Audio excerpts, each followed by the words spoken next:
Blood is thicker than water, but greed makes it run cold. When an eccentric shipping magnate died, his arrogant eldest son seized the entire empire, leaving his younger brother nothing but a rusted, empty iron safe. Or so he thought. What lay hidden inside would shatter their family legacy forever. Rain lashed against the towering, reinforced glass of the Abernathy and Carmichael law offices in downtown Chicago, mirroring the bleakness settling heavily over Thomas Harrington's chest. Across the sprawling mahogany conference table sat his older brother, John. Unfazed by the somber occasion, John casually flicked an invisible speck of lint from the lapel of his bespoke charcoal Brioni suit. He checked his platinum Patek Philippe watch with an exaggerated flick of his wrist, letting out an audible rattling sigh that echoed inappropriately in the quiet room. He had a first-class flight to Saintes, Bart's to catch by 4 o'clock, and this formal reading of their father's last will and testament was to him simply an irritating bureaucratic delay. Their father, Gregory Harrington, had built Harrington Global Freight from a single rusted barge on Lake Michigan into a logistics empire worth hundreds of millions. But wealth had not insulated him from the ravages of early-onset dementia and a subsequent brutal stroke. For the last 3 years of Gregory's life, Thomas had effectively paused his own promising career as a structural engineer to become his father's primary caretaker. Thomas was the one blending meals, administering medications, alongside the private nurse Abigail Fisher, and sitting up through the agonizingly long nights when Gregory forgot his own name. John, conversely, had spent those 3 years leveraging his title as vice president to fund a lavish lifestyle of Monte Carlo casinos, impulsive real estate acquisitions, and endless strings of high-profile, disastrous public relations scandals. John only managed to appear at the estate when he needed his trust fund replenished, and he had treated their father's funeral the previous week like a networking event, handing out embossed business cards beside the open casket. David Abernathy, the family's estate attorney of 40 years, cleared his throat. He adjusted his half-moon spectacles and looked down at the thick, cream-colored document. He seemed to avoid Thomas's eyes. "If we may proceed," Abernathy said, his voice a dry rasp. "The estate of Gregory Arthur Harrington is vast and complex, but the directives of his final testament are explicitly clear. I will summarize the primary distributions as instructed." Thomas leaned forward, his hands clasped so tightly his knuckles were white. He didn't want the money for yachts or penthouses. He just wanted the crushing medical debts he had incurred out of pocket to keep his father in his beloved home to be cleared. He wanted security. "To my eldest son, John William Harrington." Abernathy read the heavy parchment, rustling. "I leave all controlling shares of Harrington Global Freight, the primary family estate in Lake Forest, all liquid capital held in the primary accounts at Chase and Morgan Stanley, and the entirety of my stock portfolio." The words hit Thomas like a physical blow to the ribs. The breath left his lungs. All of it. The company, the house, the cash. John didn't even try to hide his triumph. A slow, venomous smirk spread across his tanned face. He leaned back in his plush leather chair, steepling his fingers. "Naturally," John murmured, looking directly at Thomas. "Dad always knew who had the killer instinct to run the board. Sorry, Tommy. It takes a shark to swim in these waters, not a nursemaid." "John, please," Abernathy interjected, though his tone lacked any real authority. The lawyer turned the page, finally meeting Thomas's devastated gaze. "There is a secondary provision. To my youngest son, Thomas Edward Harrington, I leave my deepest gratitude for his presence in my twilight hours. Furthermore, I bequeath to him the entirety of the contents of my personal basement study at the Lake Forest estate, specifically the 1926 Mosler double-door floor safe and any and all items contained within it." Silence stretched across the room, broken only by the relentless drumming of the rain. "A safe," Thomas whispered, his voice cracking. John burst into genuine, booming laughter. He slapped the mahogany table. The Mosler, that monolithic piece of rusted garbage in the sub-basement. God, the old man really did have a sense of humor at the end. That thing weighs 2 tons, Thomas. It hasn't been opened since the Reagan administration. It's a giant paperweight. It was your grandfather's, Abernathy said, quietly addressing Thomas. Gregory was very specific. You are to take possession of it immediately. You've got until Friday. Tommy John sneered, standing up and buttoning his jacket. I'm having the whole Lake Forest house gutted and remodeled starting Monday. If that rusted monstrosity isn't out of my basement by then, I'm paying a scrap crew to chop it to pieces with blowtorches. Consider it my final charity to you. John didn't wait for a response. He snatched his umbrella from the stand, nodded curtly to the lawyer, and strode out of the office, the heavy oak door slamming behind him with a terrifying finality. Thomas sat frozen. 3 years of sleepless nights. 3 years of watching the man he loved fade away.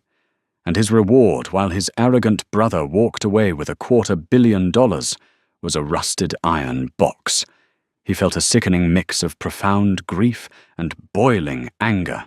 His father had been eccentric, sometimes, harsh but never cruel.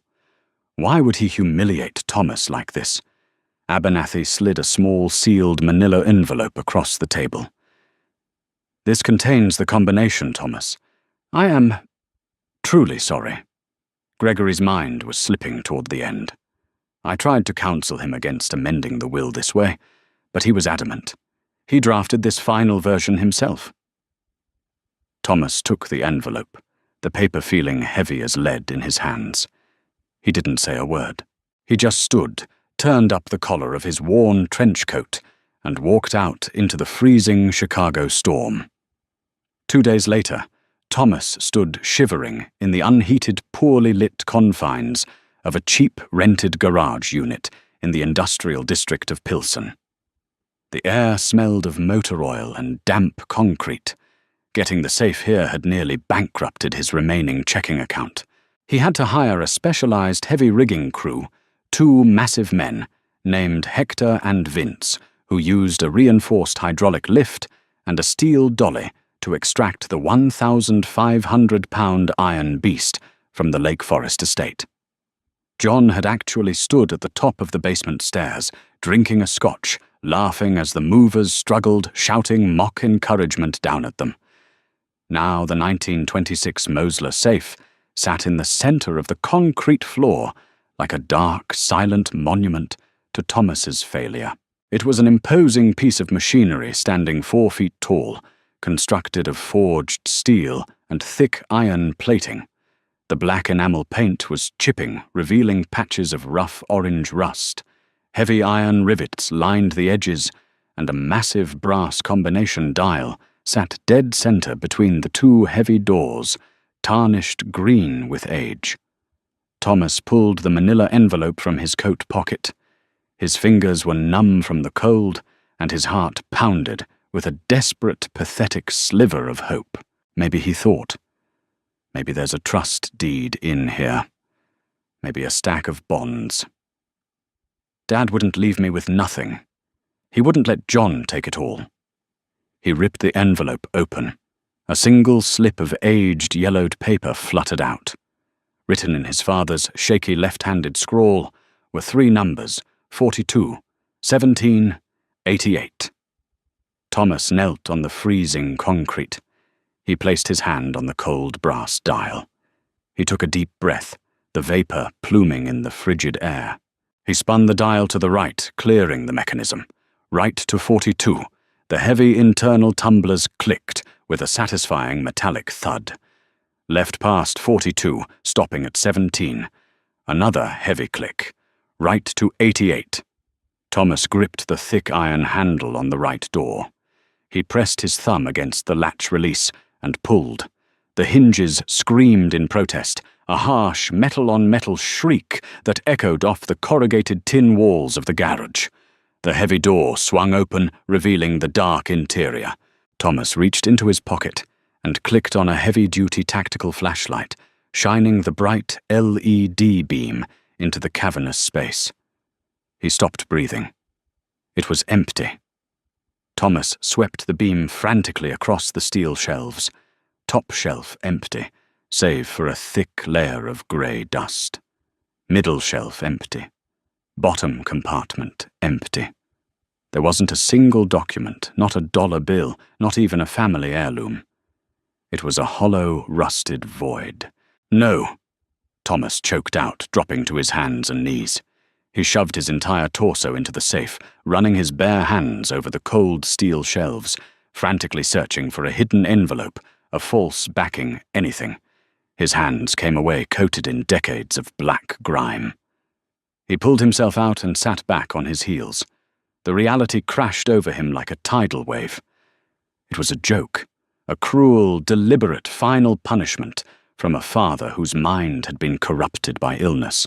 Or worse, John had somehow accessed it beforehand and stripped it bare, leaving the heavy shell behind just to torture him. Tears of pure frustration and betrayal welled in Thomas's eyes. He grabbed a heavy steel wrench he had brought with him and slammed it against the side of the safe with all his might. Clang! The sound was deafening, vibrating up his arm. "Damn you!" Thomas screamed into the empty garage, his voice breaking. He swung again, hitting the floor of the safe's interior. Thud. Thomas froze. He blinked, the tears blurring his vision. He gripped the wrench tighter. The first strike against the side wall had produced a high, ringing metallic clang, but the strike against the bottom floor of the safe had produced a dull, hollow thud. He wiped his face with the back of his dirty sleeve and grabbed the flashlight. He shone the beam directly onto the floor of the safe. It looked like solid steel plating painted black, seamlessly matching the walls, but as Thomas leaned in closer, bringing his face inches from the metal, he noticed something. The dust. The thick layer of grey dust was perfectly even across the top and middle shelves. But on the floor panel, there was a hairline fracture in the dust, a perfect rectangle about 2 feet wide and a foot deep running along the edges of the floor plate. Heart hammering against his ribs, Thomas reached out and tapped the floor panel with his knuckles. Hollow. Hollow. Hollow. It wasn't a solid floor. It was a plate. He frantically scoured the edges with his fingers, tearing his fingernails on the rough metal, looking for a latch, a keyhole, anything. There was nothing. It was fitted perfectly flush. "Come on, come on," Thomas muttered feverishly. He grabbed a flathead screwdriver and a hammer from his toolbox. He wedged the tip of the screwdriver into the microscopic seam at the front edge of the steel plate. He raised the hammer and struck the back of the screwdriver hard. Sparks flew. The screwdriver bit into the rusted seam. Thomas struck it again and again, driving the metal wedge deeper. He felt the resistance give way slightly. He dropped the hammer, grabbed the handle of the screwdriver with both hands, and pried upward with all his body weight. With a sickening crack of breaking rust and ancient adhesive, the heavy steel floor plate violently popped upward, catching Thomas in the chin and knocking him backward onto the concrete. He didn't care about the pain. He scrambled back to the safe, shining the flashlight into the newly exposed cavity. It was a false bottom. A hidden compartment nearly 6 inches deep, entirely concealed beneath the heavy iron floor. And it was not empty. Sitting in the center of the hidden recess was a thick, black, leather-bound ledger, its edges worn smooth from years of handling. Next to it lay a heavy ring of antique brass skeleton keys, a velvet pouch, and a sealed envelope made of thick, expensive stationery. But it was what lay beneath those items that made Thomas's breath catch in his throat. Stacked neatly in the bottom of the compartment were dozens of pristine, bundled documents. They weren't cash. They were bearer bonds, certified stock certificates for shell corporations Thomas had never heard of, and heavy notarized property deeds spanning across Manhattan, London, and Zurich. Thomas reached out with trembling hands and picked up the sealed envelope. Written across the front in his father's strong, steady handwriting from years before the illness had taken hold were 3 words for Thomas only. "Will you survive the truth?" Thomas broke the wax seal, unaware that the contents of the letter would not only instantly make him wealthier than John could ever dream, but would expose a dark, dangerous secret their father had buried decades ago. A secret that John's newly inherited company was built directly upon. Dust danced in the stark beam of the flashlight as Thomas unfolded the heavy cream-colored stationery. His hands shook, leaving faint smears of decades-old soot on the pristine paper. The familiar, commanding handwriting of Gregory Harrington seemed to leap off the page, carrying the authoritative boom his father had possessed before the stroke silenced him. "My dearest Thomas, if you are reading this, it means my mind finally betrayed me, and John took the bait. I know how this looks. I know the humiliation you endured at Abernathy's office. For that, I am profoundly sorry, but it was the only way to protect you, and to protect the true legacy of our family from your brother's incurable greed. John believes he has inherited a kingdom. In reality, he has inherited a graveyard." Thomas blinked his brow, furrowing, as he read the next paragraph. 4 years ago, before my diagnosis became public, I hired a private forensic auditing firm out of Geneva. I suspected John was mismanaging his division, but the truth was far more cancerous.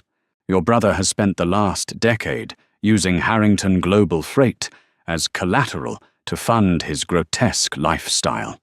He set up shadow accounts through Julius Baer and took out massive, highly illegal, leveraged loans using fraudulent shipping manifests. He essentially hollowed out the company from the inside to cover catastrophic losses in offshore derivatives. When I discovered this, the company was already drowning in hundreds of millions of dollars of toxic debt. If I had fired him or gone to the authorities, the ensuing scandal and SEC investigations would have bankrupted us, leaving you with absolutely nothing and dragging our family name through the mud. So I played the fool. I let John believe his embezzling was undetected. But quietly, methodically, I began extracting the remaining clean, untainted capital. I liquidated my personal stock portfolios, sold off our international patents through anonymous proxies, and converted the family's true wealth into untraceable, decentralized assets. Everything in this false bottom belongs to you, Thomas. There are $50 million in unregistered municipal bearer bonds. The deeds beneath them are for 3 commercial high-rises in London's Canary Wharf, fully leased and managed by Cushman & Wakefield under an ironclad blind trust. The velvet pouch contains flawless investment-grade rough diamonds sourced from Antwerp, completely off the grid. But the most important item in this safe is the black ledger. It contains every wire transfer, every fraudulent signature, and every illegal margin called John ever authorized. It is his financial death warrant. I leave you not just a fortune, but a choice. You can take this wealth, disappear, and live the peaceful life you sacrificed to care for me. Or you can wait for the margin calls to hit Harrington Global and use the ledger to take back what is ours. I love you, my son. You were the only one who stayed. Thomas slowly lowered the letter. The silence of the freezing Pilsen garage was deafening, entirely at odds with the hurricane of realization tearing through his mind. He wasn't a disinherited outcast. He was a ghost billionaire. He reached into the hidden compartment and lifted the heavy black ledger. He flipped it open. Page after page of meticulous, damning evidence stared back at him. Account numbers routing codes to the Cayman Islands, falsified invoices from phantom logistics contractors. Gregory had documented everything. John hadn't just stolen from their father. He had signed his own name to a Financial Time bomb, and according to the final pages of the ledger, a massive balloon payment on the Julius Baer shadow loans was due precisely 3 days after the estate settled. Thomas looked at the stacks of bearer bonds, the cold steel of the false bottom, and the rusted shell of the Mosler safe. A slow, chilling realization washed over him. John's inheritance wasn't a victory. It was a perfectly designed, inescapable trap.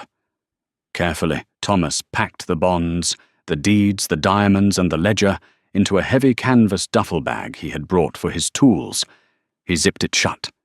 He didn't feel the biting cold of the garage anymore.